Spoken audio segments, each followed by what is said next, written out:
from the heavy burden I am carrying. The bricks are piled in clusters on my shoulders, strung together with twine, but as it turns out, I have made the bonds too heavy and cannot lift them. As I attempt to walk with the sharp corners of brick digging crazily into my back, twine burning into my skin, sweat stinging my eyes, I teeter, off balance. I fall out of the procession. The line of workers, men, women, children, has not stopped for me. No one dares step out of line to assist. It would take at least two strong people to lift one of me, each with their own burdens as well.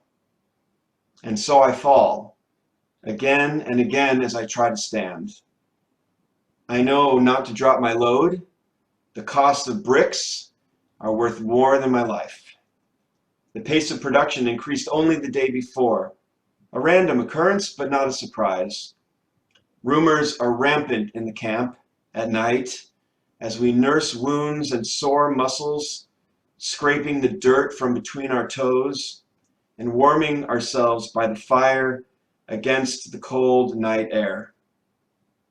I fall and there is no one to lift me. So I fall again, and an Egyptian guard catches my eye. This guard, right here, towering above me, ready to pin me down like a knee on my neck. It is the perfect opportunity, he thinks, to make a show of force, to send a message that has little to do with me and my sin, my lack of balance. He thinks, and his orders come from above, that my life is simply worth less than his, that my mother will worry less if I do not come home that evening. And he raises his hand to strike. When George Floyd lost his life on the 25th of May, he had no reason to think of Pharaoh's oppression of our people millennia ago. He had no reason to remember Pharaoh's rationale that this people, the Torah says, are becoming too numerous and they are different from me. Floyd would become the latest pressure point on a valve that had long ago worn thin. Stripped of its threads, it can no longer hold back the deluge. And his death has done exactly that. It has unleashed the pent-up energy of thousands upon thousands of individuals who know that American slavery did not end with emancipation. In the words of Brian Stevenson, the author of Just Mercy, slavery has simply evolved. Pharaoh had forgotten the ways in which Jacob served Egypt and saved it from famine. He had forgotten the ways in which his own life and the life of his children was dependent on the lives of these others, the ancient Israelites, your people and mine. This is the very beginning, the very framework of our story of liberation. My freedom depends on your freedom. The Jewish narrative translated into the story of Black America, the African-American journey through slavery and Jim Crow, and the much more subtle, hidden evils of racism and inherent bias. There is a reason why so many Black churches and mosques lack the resources and suburban campuses of white churches, synagogues, and mosques. The present day, it is born of a long history and an unpaid debt owed to the African-American community, reparations for crimes against humanity. In the words of Rabbi Abraham Joshua Heschel, we are not all guilty, but we are all responsible. So this is why I marched downtown last weekend. This is why in the middle of the biggest crisis our community, our synagogue, our families have ever faced, the real dangers of COVID-19, I decided that I needed to stand, that we needed to stand with Black and white, Catholic, Protestant, Muslim, and Universalist clergy and congregations on the steps of the Capitol building to sing and to cry together, to weep for generations of children who are being born even today into a world of racial disparity and social injustice. We are not all guilty, but we as Jews should feel even more responsible. Our responsibility began those many generations ago when God freed us from slavery with a mighty arm and an outstretched hand.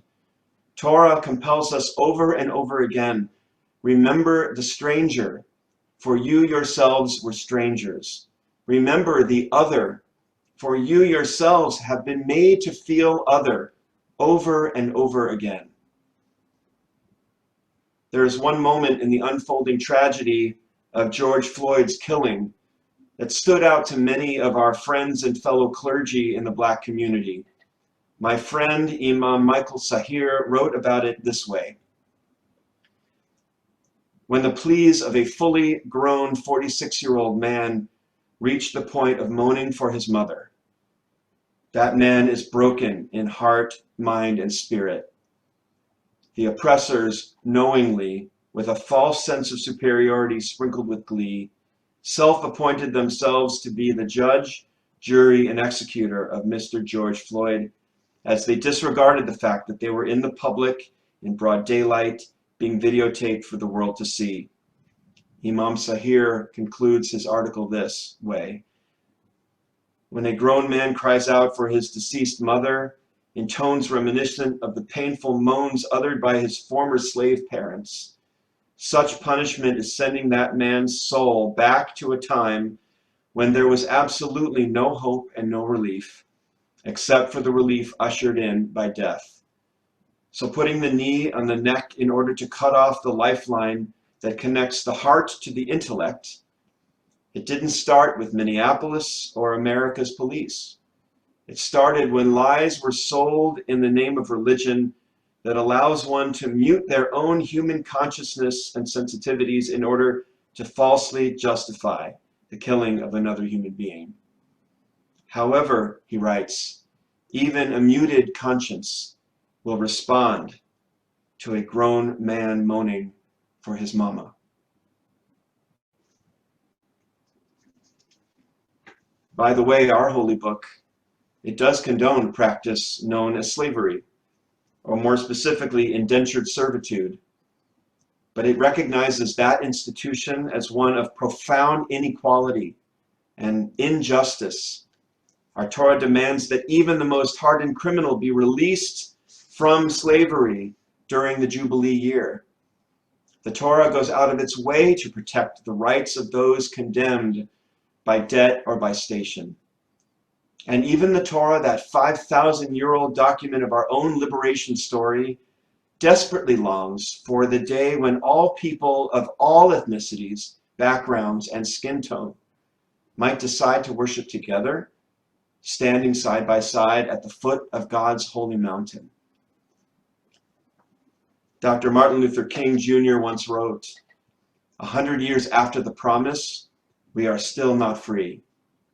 100 years later, our lives are sadly crippled by the manacles of segregation and the chains of discrimination. 100 years later, we are still exiles in our own land.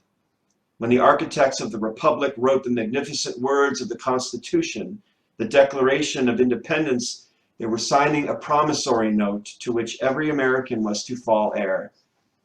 This note was a promise that all men, we might say all people, Black men as well as white men, would be guaranteed the unalienable rights of life, liberty, and the pursuit of happiness. It is obvious today, he wrote, that America has defaulted on their promissory note.